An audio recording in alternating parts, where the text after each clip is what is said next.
Easy. Morning, everyone. Morning.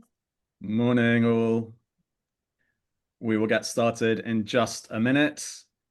For those of you who have been on the webinars already, you'll know that we are aiming to wrap up by 9:20, as we have done on the previous three. So, yeah, just give people one more minute to get in. If everyone can remember to mute themselves, that would be great. Thank you.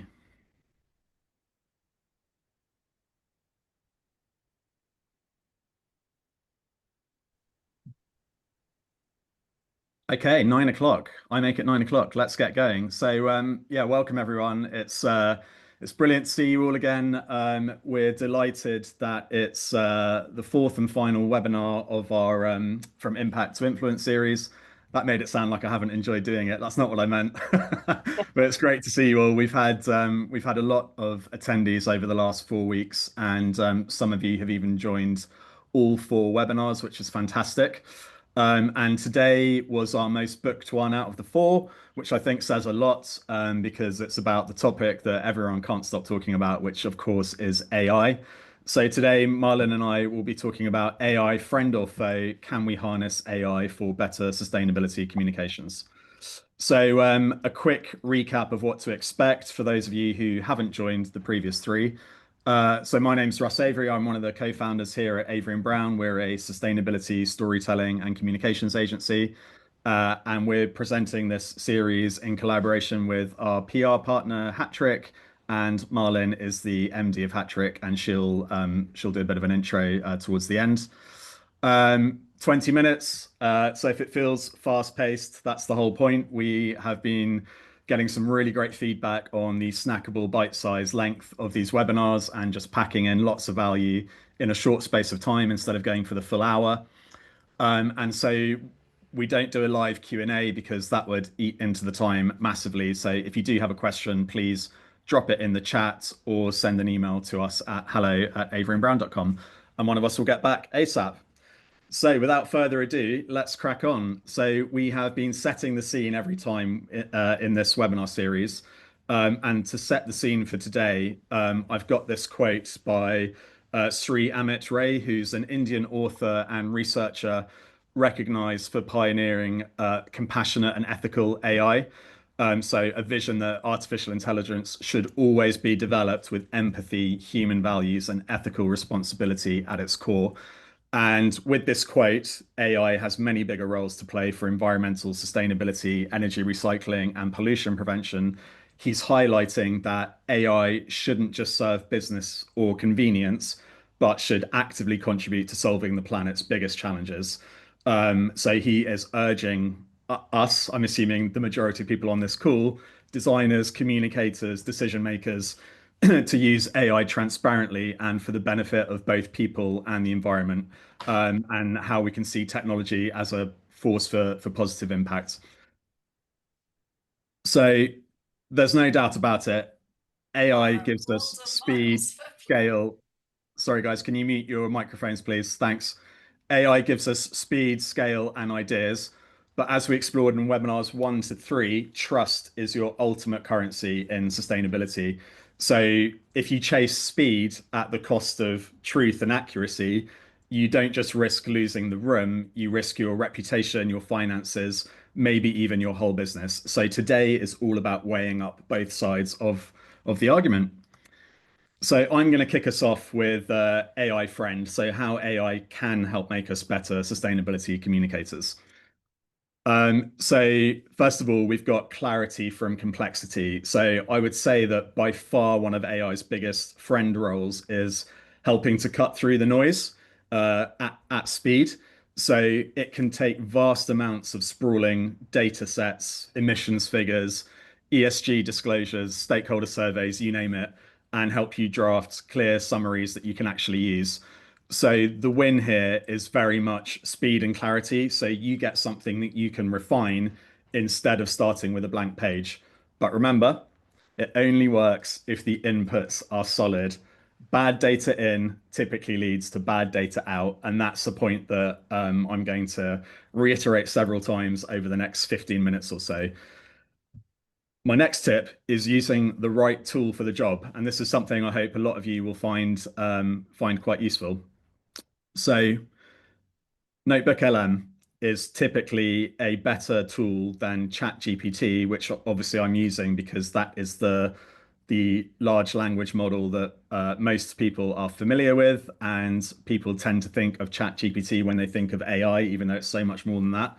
But Notebook LM is amazing for distilling large volumes of sustainability data into clear messages or whatever your desired output is, simply because it works entirely with your user uploaded documents. So sorry, just click all of those to get them to appear. So it doesn't, it ensures that any summaries, insights, narratives, etc., are strictly grounded in the provided sources that you have uploaded. No broader internet knowledge or potentially hallucinated facts, which is something Marlin will be talking about in a minute, will appear. So it's a source grounded approach that's especially vital for sustainability communications, where data accuracy, citations, and traceability are absolutely essential for building trust and avoiding misinformation. So I would definitely check out Notebook LM if you're not familiar with it yet. Accessibility and reach, then, another really good place where AI can be used. So, a lot of sustainability language is very heavy and technical, and AI can help us take one core fact and reshape it. So, with one document, let's call it an impact report, AI can be used to help you create a detailed version of the information for an investor deck, for example, or a really friendly, motivating version for an employee engagement campaign, or perhaps a short, snackable, snappy visual post for a social media channel like LinkedIn or Instagram. In other words, it can be a tool for helping us to get the right message to the right audience and on the right channel. But again, always remember that the output is only as good as the input. So just keep remembering garbage in equals garbage out.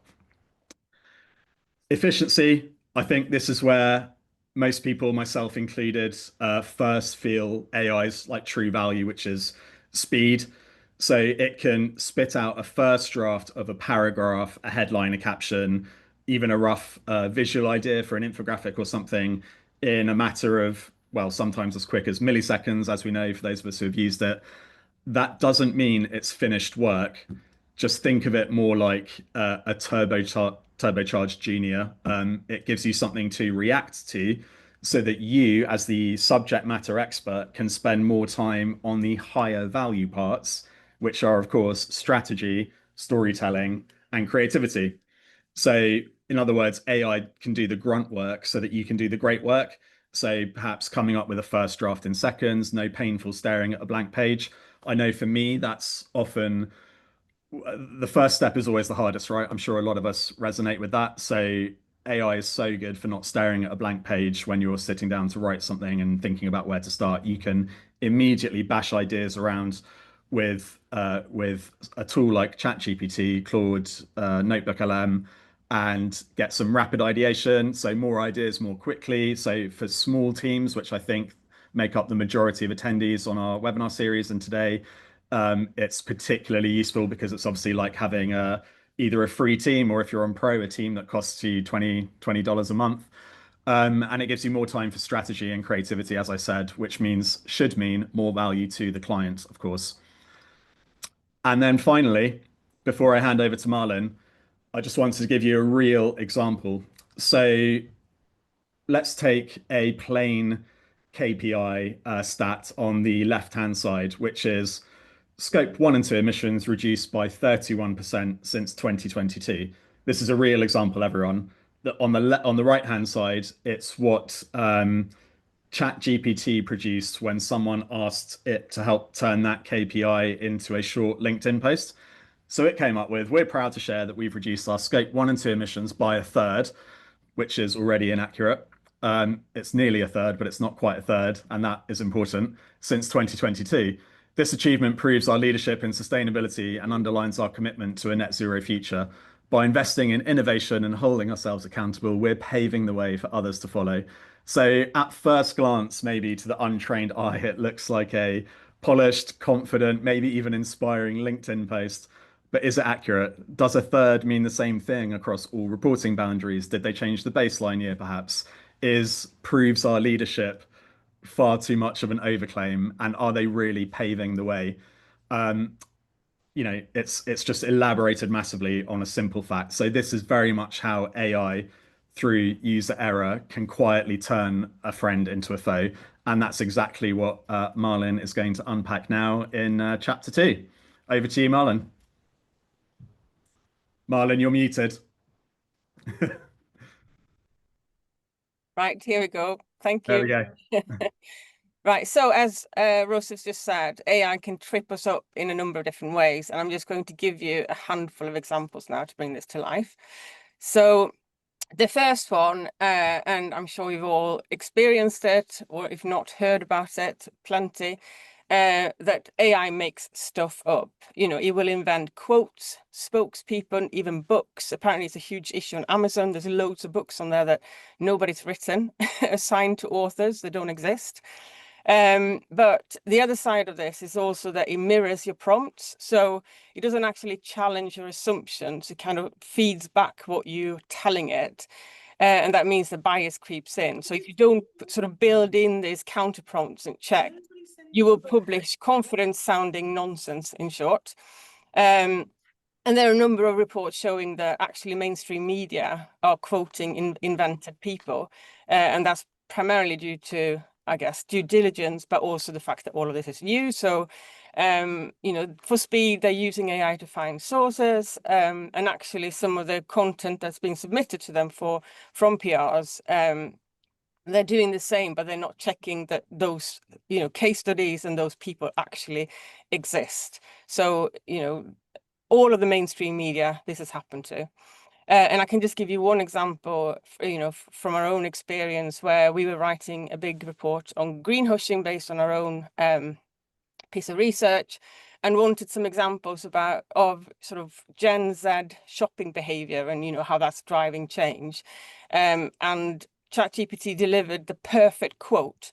However, when I asked for a reference link, it was sort of spinning around for a bit. And I had to ask it several times, and in the end, it just admitted that there was no such quote. So it was just made up. So really dangerous if you just take it at face value. So then the next slide. AI can also make weak claims sound bulletproof. And obviously that's worse than sloppy copy because it looks deliberate. And that means obviously higher reputational risk. Regulators might come after you, and journalists are sort of circling. So not good. So if your claims aren't verifiable, don't let AI varnish them. And I've just used quite an extreme example here, but just to make the point. So I asked ChatGPT to give me a punchy paragraph to sell Trump's green credentials. I'm not trying to get political, but I just thought that was a good example. And to be fair, ChatGPT pushed back a bit and asked if I wanted a balanced text or one that was just persuasive. But this is what it came up with. And it basically gave me a number of bullet points to substantiate this as well. All of which is true, but clearly not if you see the big picture. And actually the image is AI generated too. And highlighting the fact that he signed the biggest park investment in decades. He's pledging to clean air and crystal clear waters and backing action against wildlife tracking. So that's interesting. Right, the next slide then. So this is the other point then, that over automation using ChatGPT or similar channels just flattens the voice as well. And I think most of us, are sort of starting to recognize, AI created copy, and everything starts to read the same. And the other thing of that is that it feels really circular. It kind of really rams the point home, and that's what I'm trying to show here. So using the Don't Buy This Jacket campaign from a previous webinar, I've just asked it to talk about the campaign and what it was trying to say. And as you can see here, it's reminding people not to buy what they don't need. you know, we are all making and buying too much, overproduction and overconsumption, designing gear to last, challenging the culture of disposable consumption, and less really is more. So it's really hammering that point home, and it gets quite tiring after a while, I think. Sorry, the next, you just move on. And this is the actual copy that Patagonia used. And if you read that, you can sort of instantly see that that feels more human. It's just a bit more to the point, and it only makes each point once and sums it up. And there are signs on platforms such as LinkedIn that there's a pushback against this now. So people are, we know we're naturally more inclined to engage with human copy than a perfectly crafted AI one.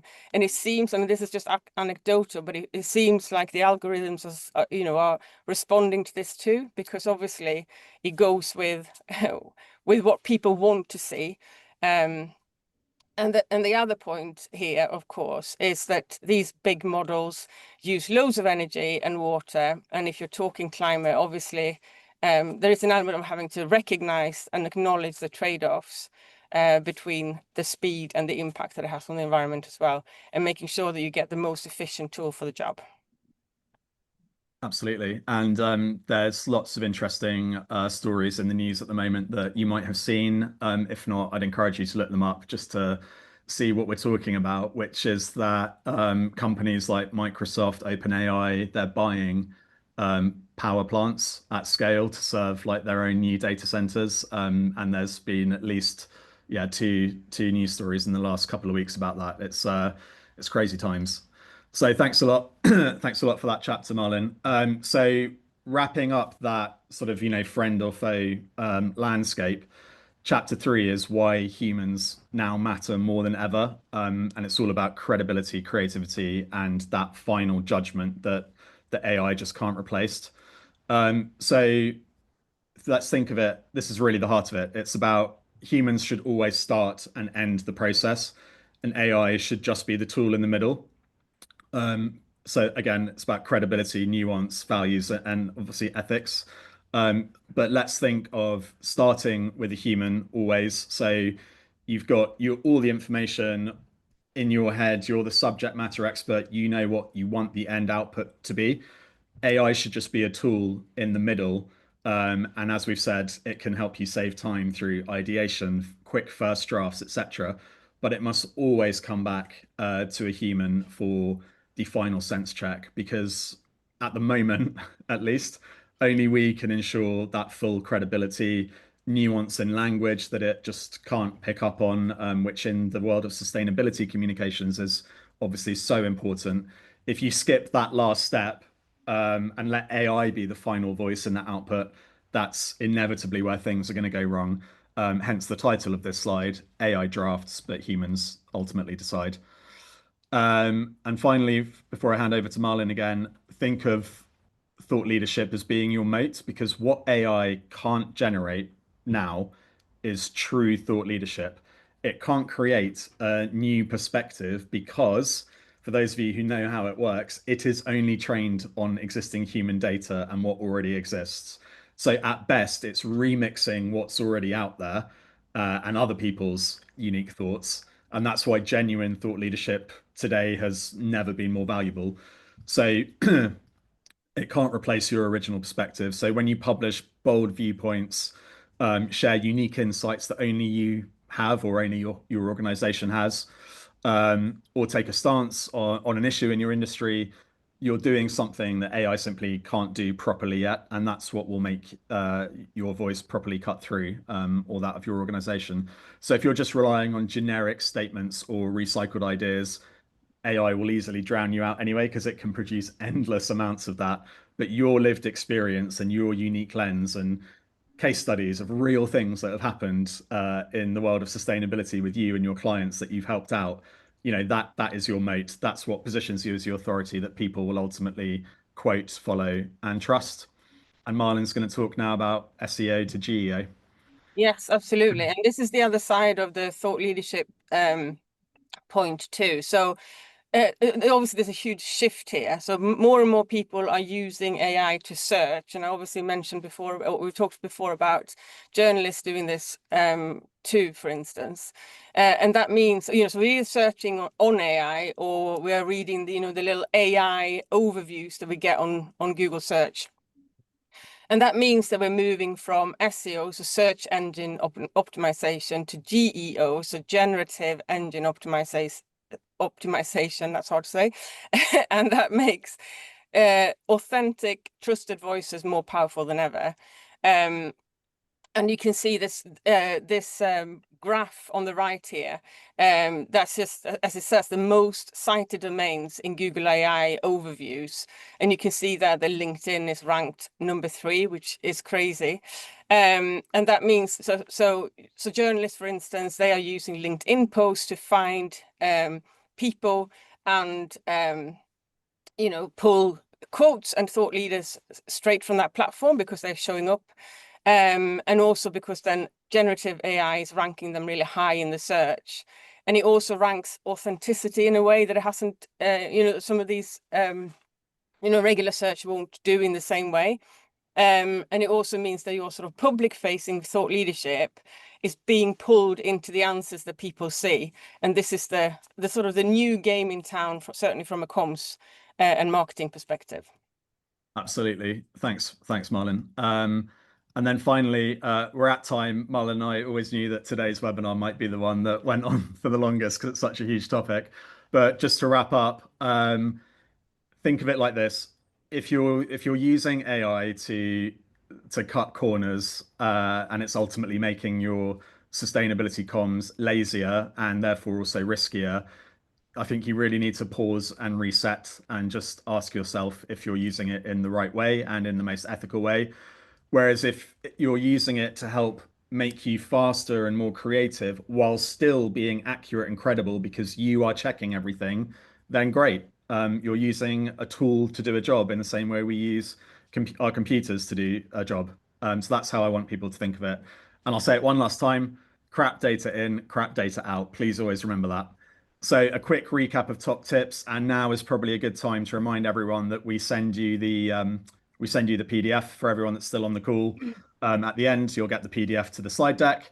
But we've had using AI as a tool and where it can be a friend, avoiding those most common pitfalls, keeping yourself as the human and your human team in charge of all the outputs, and future-proofing your storytelling and your thought leadership by thinking about those final few slides that we just showed, and the SEO to GEO side of things as well.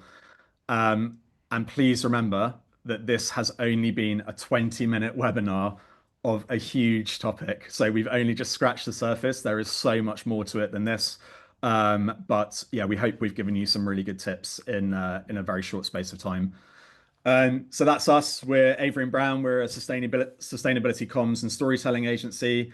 And our offer throughout this webinar series has been 50% off our sustainability communications audit. So if you've got an impact report, sustainability ESG report, or web copy, whatever it is that you want some expert eyes over to check for authenticity, risk of greenwash, good narrative, whatever it might be, all the stuff we've covered in this webinar, then you might want to take advantage of that offer. And you can also find me and the rest of the whole team at Blue Earth Summit, which is next week for anyone who's going. Wednesday to Friday next week. And Malin is also going to be there. Yep, absolutely. I'm there. So just get in touch. I think our LinkedIn links to our LinkedIn profiles are in the chat, and there's you can scan it in a second as well. And so Hattrick, we are a PR and thought leadership agency. We also do carbon literacy training to make sure that everybody has the tools to, to communicate confidently. And, thought leadership, as we talked about today, is growing significantly again in terms of importance for standing out. So we can, help you create those stories that stack up and stand out. And, as Russ just said, they've got an offer. We've also got an offer. And they both last until this Friday. So please get in touch if you're interested. Amazing. And that is it, not only of this webinar, but of the whole 4-week series that we've been doing.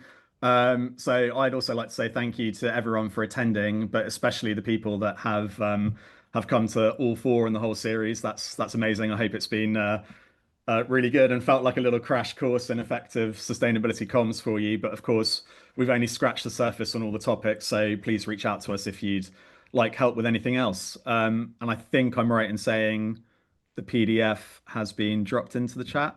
Yeah. Okay, cool. So guys, the PDF's in the chat. Richard's just dropped it in there. So make sure you download that now before we end the call so that you've got it. We'll give everyone a couple of minutes. But yeah, really appreciate all these thank yous we're getting in the chats. And massive shout out to Glenda, because Glenda you did a LinkedIn post for us last week. So really appreciate that, Glenda. And we would, we would be very grateful for any more social media shout outs or LinkedIn posts about the series. And I think that's it. So thank you very much. And oh, and all the videos will be on YouTube as well. So we've got everyone's details. So we'll send you an email as soon as the videos are on YouTube, and that will come from Hattrick. Right, Is that thank you, everything? everybody.